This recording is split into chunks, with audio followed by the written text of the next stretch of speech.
Hi అండి, అందరికీ నమస్తే. నేను మీ Dharani. Welcome back to our channel princess Hayanshi. ఈరోజు మన ఛానల్లోని రెసిపీ వచ్చేసి చేపల పులుసు. చేపల పులుసు మంచి రుచితో చిక్కటి పులుసు రావాలి అంటే ఏం వేసుకోవాలి, ఎలా చేసుకోవాలి అనేది చూసేద్దామండి. ఏ చేప అయినా సరే ఇలా కనుక పులుసు పెట్టుకున్నారంటే చాలా టేస్టీగా ఉంటుంది. ఇందులోనైతే ఎక్కువ మసాలాలు కూడా ఏమీ వాడట్లేదండి. మీరైతే ఒక్కసారి ట్రై చేయండి, ఎలా వచ్చిందనేది నాకైతే కామెంట్ చేయండి. మన ఛానల్ని ఎవరైనా కొత్తగా చూస్తున్నట్లయితే ప్లీజ్ సబ్స్క్రైబ్ చేసుకోండి. మరిన్ని ఇలాంటి వీడియోలు మీ మొబైల్కి నోటిఫికేషన్గా రావాలి అంటే బెల్ ఐకాన్ని క్లిక్ చేయండి. ఇంకా చేపల పులుసు ఎలా చేసుకోవాలనేది చూసేద్దాము. చూడండి, ఇక్కడ నేను తీసుకున్న చేపలు అయితే 1 kg అండి. 1 kg చేప ముక్కల్ని ఉప్పు వేసి ముందుగానే నీట్గా క్లీన్ చేసి అయితే పెట్టుకున్నానండి. మీ దగ్గర ఉంటే కనుక ఒక నిమ్మకాయను కూడా పిండుకుంటే చేప ముక్కలు పులుసులో విరిగిపోకుండా గట్టిగా ఉంటాయి. 1 kg చేపలకి ఒక పెద్ద సైజు నిమ్మకాయంత చింతపండుని తీసుకొని ముందుగానే నానబెట్టుకోండి. ఇంకా దీంతో పాటు 2 మీడియం సైజు ఆనియన్స్, 2 పచ్చిమిర్చి కూడా తీసుకొని మెత్తగా మిక్సీకి వేసుకోవాలి. ఇలా మిక్సీ పట్టుకొని అయితే పక్కన పెట్టేసుకోండి. ఇంకా కొత్తిమీరను కూడా కొంచెం ఎక్కువగానే కట్ చేసుకోండి. ఇప్పుడు స్టవ్ అంటించుకొని కడాయి పెట్టుకొని 4 to 5 టేబుల్ స్పూన్స్ వరకు ఆయిల్ వేసుకోవాలి. ఆయిల్ హీట్ అయిన తర్వాత ఇందులోకి కొద్దిగా జీలకర్ర వేసి దాంతోపాటు ముందుగా మిక్సీ పట్టి పెట్టుకున్న ఆనియన్ ఇంకా పచ్చిమిర్చి పేస్ట్ను కూడా ఇందులో వేసుకొని పచ్చివాసన పోయేంత వరకు కూడా దీన్ని అయితే కలుపుకోవాలండి. ఆనియన్స్ని ఇలా పేస్ట్ చేసి వేసుకోవడం వల్ల పులుసు అయితే చిక్కగా వస్తుంది. అలాగే పులుసు చాలా టేస్టీగా కూడా ఉంటుందండి.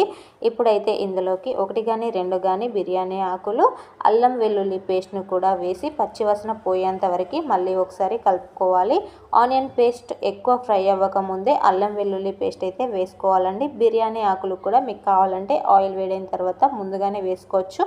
ఇలా బిర్యానీ ఆకులు వేసుకోవడం వల్ల మసాలాకైతే మంచిగా బిర్యానీ ఆకుల స్మెల్ పట్టేసి పులుసు అయితే మంచి ఫ్లేవర్ వస్తుంది. ఇప్పుడు రుచికి సరిపడా సాల్ట్ వేసుకొని అలాగే మీరు ఎంత తింటారో దాన్ని బట్టి అయితే కారం వేసుకోండి. దాంతోపాటు కొద్దిగా పసుపు, కట్ చేసుకున్న కొత్తిమీర, అలాగే 1 టీ స్పూన్ వరకు ధనియాల పౌడర్ని వేసి ఒకసారి కలుపుకుందాము. మీ దగ్గర కొత్తిమీర లేనట్లయితే కనుక ధనియాల పౌడర్ని ఎక్కువగా వేసుకున్నా కూడా చాలా బాగుంటుంది. ఇదంతా కలుపుకున్న తర్వాత ఇందులోకి ముందుగా క్లీన్ చేసి పెట్టుకున్న చేప ముక్కలు ఉన్నాయి కదండి, అవన్నీ కూడా ఇందులో వేసి ఒకసారి కలుపుకుందాము. మసాలా అంతా కూడా చేప ముక్కలకి పట్టుకునేలాగా ఈవెన్గా అయితే ఒకసారి కలుపుకుందాము.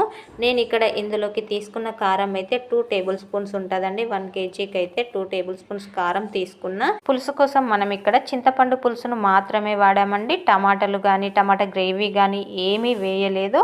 అందుకని చెప్పేసి పులుపుకు సరిపడా కారం కూడా ఉండాలని 2 టేబుల్ స్పూన్స్ అయితే వేసుకున్నానండి. మీరు ఎంత తింటారో దాన్ని బట్టి అయితే వేసుకోండి. ఇప్పుడైతే ఇందులోకి చేప ముక్కలు మునిగేంత వరకు చింతపండు పులుసు వేసుకొని పులుసులో చేప ముక్కలు అన్నీ ఉండేలాగా గరిటెతో నెమ్మదిగా ఇలా కలుపుకొని 10 to 12 మినిట్స్ వరకు మూత అయితే పెట్టుకోవాలండి. మీరు చేప ముక్కలు తొందరగా మెత్తగా అయిపోయేవి అయితే కనుక ముందుగానే చేప ముక్కలు వేసుకోకండి. పులుసు మరిగిన తర్వాత చేప ముక్కలు వేసుకొని కొంచెం సేపు ఉడికించుకుంటే సరిపోతుందండి. ఇప్పుడైతే మూత పెట్టేసుకుందాము. మూత పెట్టేసుకొని కొంచెం సేపు అయిన తర్వాత చూసామంటే మంచిగా మరుగుతూ ఉంటుంది. చూడండి ఎంత బాగా పులుసు అయితే మరిగిపోతుంది కదా. మన పులుసులోకి ఆయిల్ కూడా పైనకు వచ్చేసింది. ఏ కర్రీ అయినా కూడా పులుసు అయినా కూడా ఆయిల్ పైనకు తేలింది అని అంటే అది రెడీ అయిపోయినట్లేనండి. ఇప్పుడు మన చేపల పులుసు కూడా అంతే రెడీ అయిపోయినట్లే. చూసారు కదా ఎంత చిక్కగా వచ్చిందో పులుసు. ఇందులోకి మనం ఆనియన్ పేస్ట్ వేసి మాత్రమే ఇంత చిక్కగా వచ్చేలాగా చేసుకున్నామండి. ఇంకా చిక్కగా కావాలి అంటే ఇంకా కొద్దిగా ఆనియన్ పేస్ట్ కొంచెం ఎక్కువగా వేసుకుంటే ఇంకా చిక్కగా వస్తుంది. పల్చగా కావాలి అంటే మాత్రం కొంచెం తక్కువగా వేసుకోండి. ఇప్పుడు మన మెయిన్ ఇంగ్రీడియంట్ జీలకర్ర మెంతులు పౌడర్ వేసుకొని అలాగే కొంచెం గరం మసాలా పౌడర్, దాంతోపాటు కట్ చేసుకున్న కొత్తిమీరను కూడా వేసుకున్నామంటే చాలా చాలా టేస్టీగా వేడి వేడి చేపల పులుసు అయితే రెడీ అయిపోయిందండి. చాలా ఈజీగా చూసారు కదా, ఎక్కువ మసాలాలు కూడా ఏమీ వేయలేదు. చాలా టేస్టీగా ఉంటుంది. మీరైతే ఒక్కసారి ట్రై చేయండి. ఇప్పుడైతే మనం స్టవ్ కట్టేసుకొని బౌల్లోకి తీసేసుకుందాము. మీకు కనుక ఈ వీడియో నచ్చినట్లయితే ప్లీజ్ ఒక లైక్ చేయండి. ఎలా వచ్చింది అనేది కామెంట్ చేయండి. మన ఛానల్ని సబ్స్క్రైబ్ చేసుకొని మీ ఫ్రెండ్స్కి షేర్ చేయండి.